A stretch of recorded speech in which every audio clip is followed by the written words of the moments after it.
Hello, everybody. Good morning, and welcome into the lobby where today we're looking at my top tips for replying to takeout doubles. Now, this fascinating area of the game is one that does end up leaving a lot of people tangled up. And one of the most important things is just to really understand the situation that we are talking about. So, first of all, I just want to clear up some of the confusion regarding the different types of takeout doubles. So, takeout doubles itself is a really large family of doubles. It's basically any type of double which is made with the intention that partner won't pass it if the next player passes. Partner is expected to bid something. And if that's the case, it's a type of takeout double. Now, there are varying different positions and requirements in different situations. For instance, we've got balancing doubles, we've got negative doubles. They're all just a part of the takeout doubles family. For today, though, I'm really specifically going to hone in on the situation where we're dealing with the overcaller's takeout double, where typically the overcaller is in a position that they're showing about an opening hand or better, and they're showing an indication that they would like to overcall effectively all of the other suits. We're talking about what the advancer does with that information and the top tips for them in replying to those doubles. Now, just so we can get cemented on this topic, one of the most important things is having some really good definition in your partnership about your doubles and the rules that you apply to it.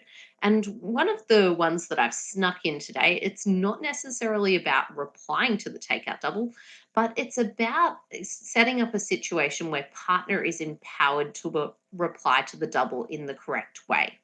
So, my first top tip is don't put partner in a bad situation for replying to a takeout double by not having the correct shape. And don't double when you are what I call off shape. So, the first thing is that we do need to have three or more cards in any unbid suit when the opposition have only called one suit. Now, I know sometimes people think, well, I've got one doubleton, that's okay, I can make a double here. But you really shouldn't have a doubleton in any of the unbid suits. Now, just in terms of thinking about how this changes a hand, when we make a takeout double, we're really saying to partner, I have an offensive hand that's suited towards any suit that you would like to choose being trumps. I don't care which suit you choose, it's completely up to you. But if you do have a doubleton in one of the unbid suits, you don't want partner to choose that suit. In all honesty, if your hand doesn't suit one of your other type of overcalls, such as bidding a suit or bidding no trumps, and you've got a doubleton in one of the unbid suits, it's probably a sign that the hand is actually defensive rather than offensive, and maybe you should just be passing. So the good rule of thumb, what you want to have is effectively a triple 4-1 shape. So pretending that you've got one card in the opponent's suit and four cards in every other suit. And then as a general rule, you're happy to move one card from any suit into any other position. So 5-3-3-2s are okay, but they're stretching it. But typically hands such as 5-4-3-1s, as long as the five card suit is not a major, perfect. 4-4-3-2s, of course, assuming the two card suit is the opposition suit, are fine as well. Now, it does change the requirements if the opposition have bid two suits. Because if that's happened, you really need to make sure that your takeout double does have four or more cards in both of the unbid suits.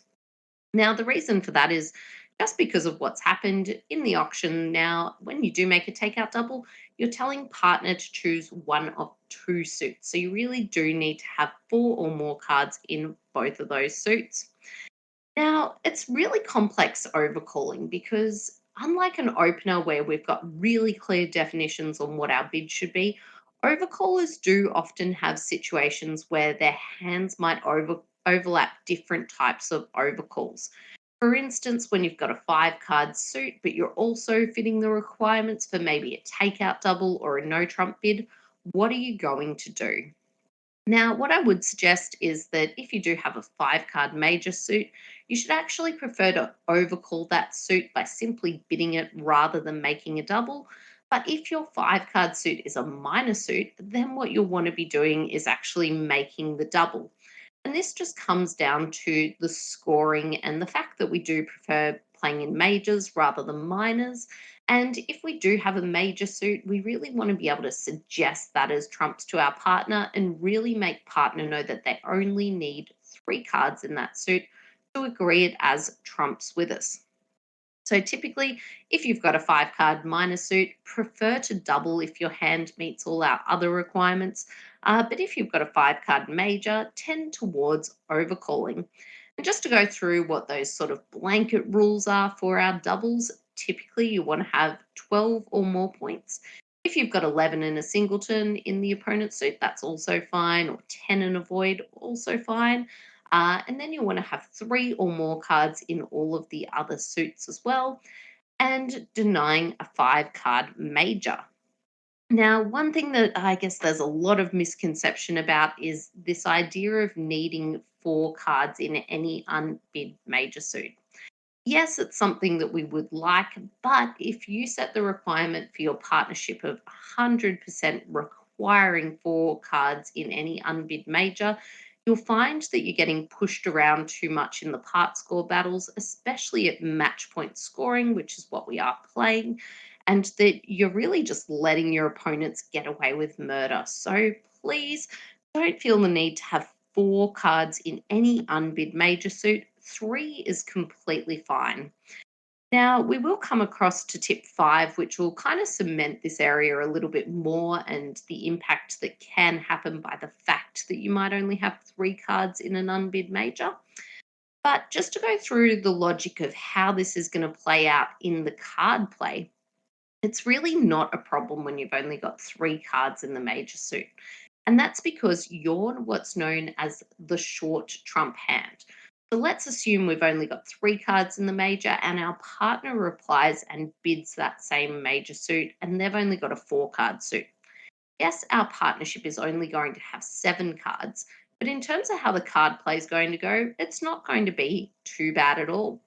Now, the reason for this is that when the opponents attack the suit, it's going to be your hand that's roughing. It's not going to be your partner's hand, which is a really important distinction here. Now, the reason for that is you're getting to trump in the short trump hand.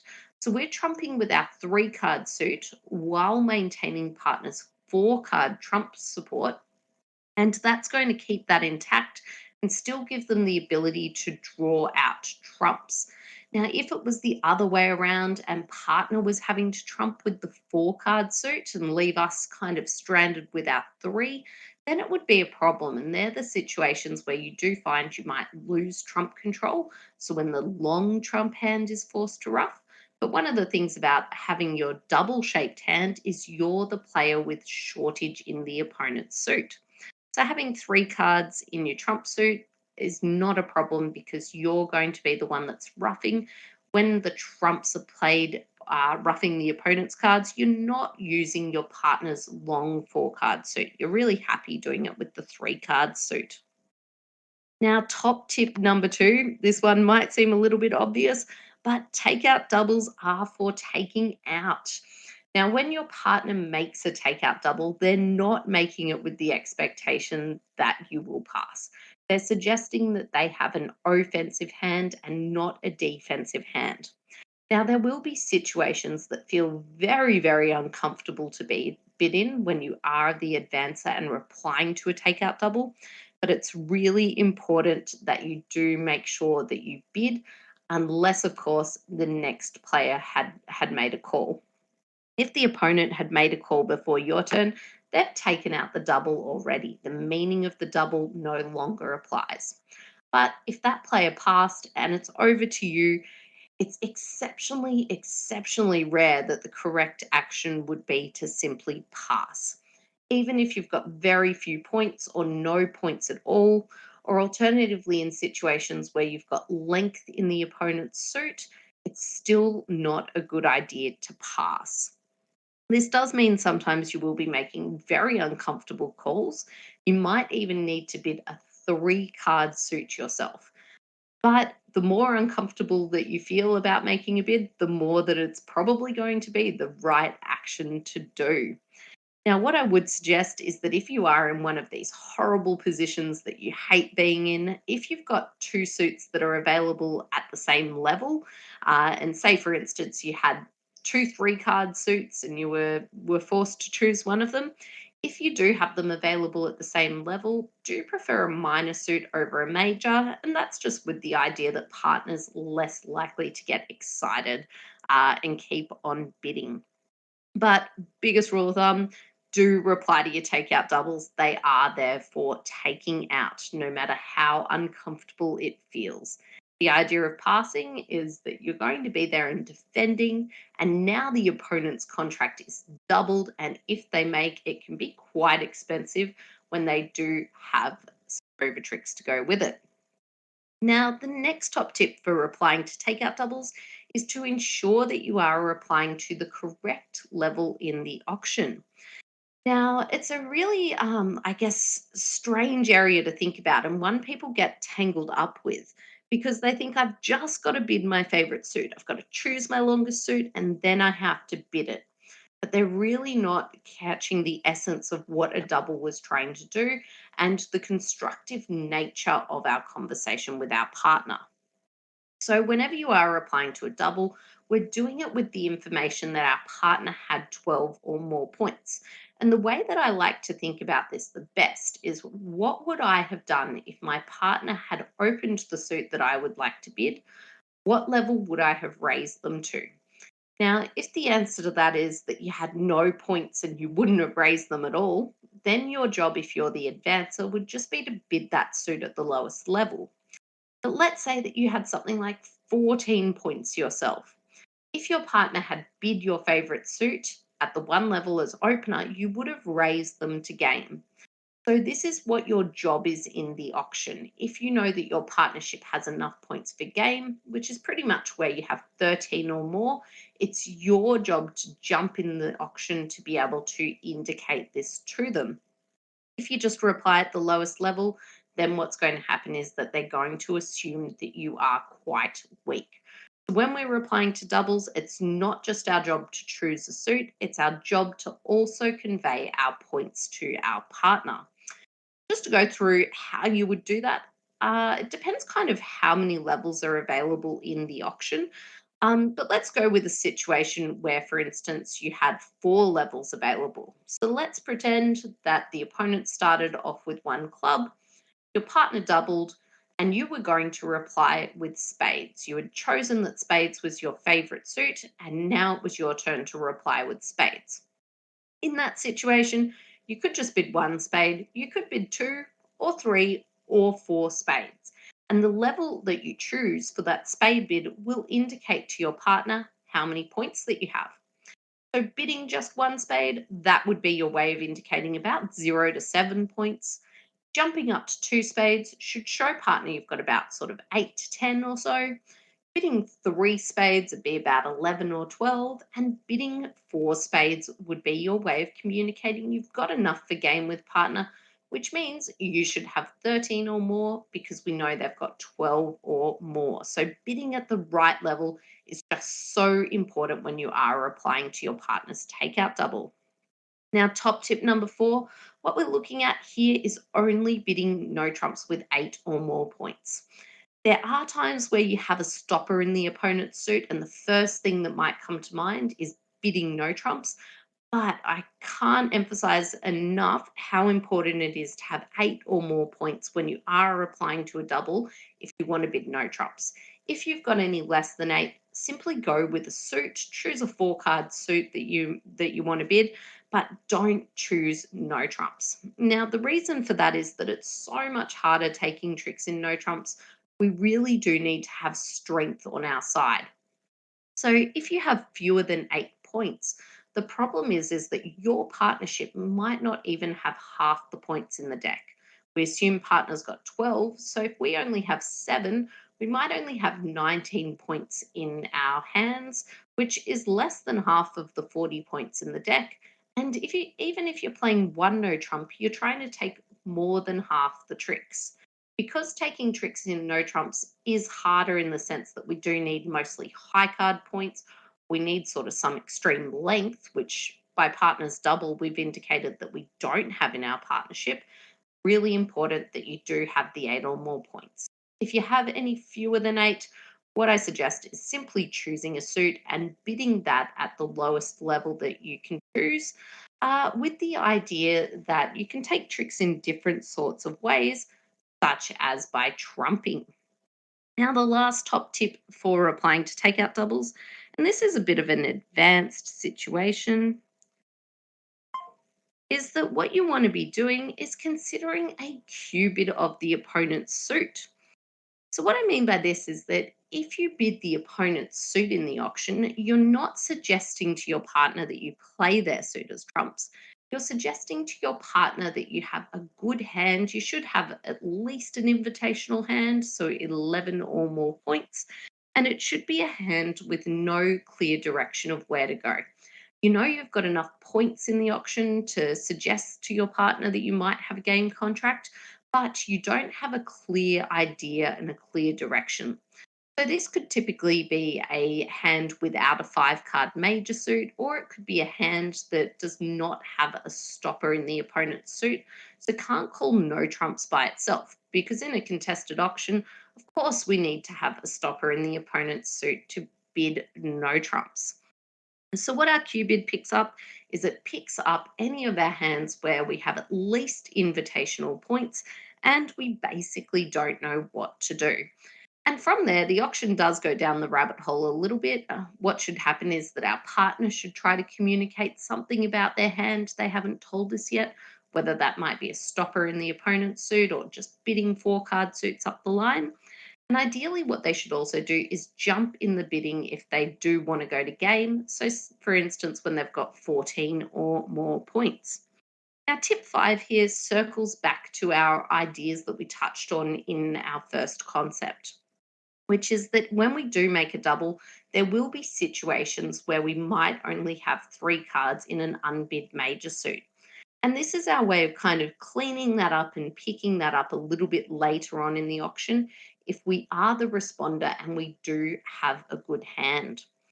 So, sorry, the advancer and we do have a good hand. So, as a general rule of thumb, if you're the advancer and you're choosing to reply to your double, if you do have a 4 card major suit that you'd like to bid, you can definitely do it if you're just bidding at one of the weaker levels. But if you have an invitational or stronger hand and you've only got 4 cards in a major suit, rather than jumping to game or jumping quite high in the auction, you're best to start off with that Q bid and extend the conversation and have a little bit of toing and froing with your partner to find out if they do have 4 cards in that suit as well. Now, just remember if you're playing in a part score, playing in that 7 card fit's not really going to be a problem. Again, you'll be roughing with that short trump hand, your hand. However, uh, if you are replying to a double and you do have a strong hand, if you've only got a 4 card major suit, good idea to start off with the Q bid and find out if partner's got 4 cards there. Just to recap the top tips for replying to takeout doubles, don't double off shape, so don't have 2 cards in any unbid suit, and also don't have a 5 card major.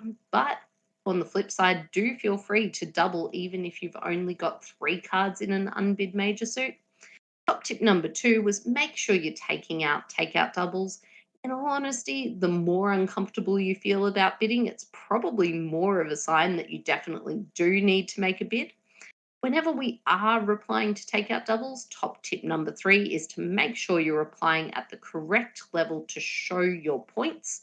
And also, just circling to top tip number 5, if you do have enough points that you want to at least invite game, but you don't know where your partnership should be playing, whether or not you don't have a 5 card major or you don't have a stopper for no trumps, remember that you do have the Q bid to use, which is bidding the opponent's suit. And top tip number 4 was only bidding no trumps when you do have 8 or more points, with the idea that if we are going to play no trumps, it's a lot harder to take tricks, and we want to make sure that our partnership has half the points. So thanks for attending this lesson, and I look forward to seeing you at the table. Bye for now.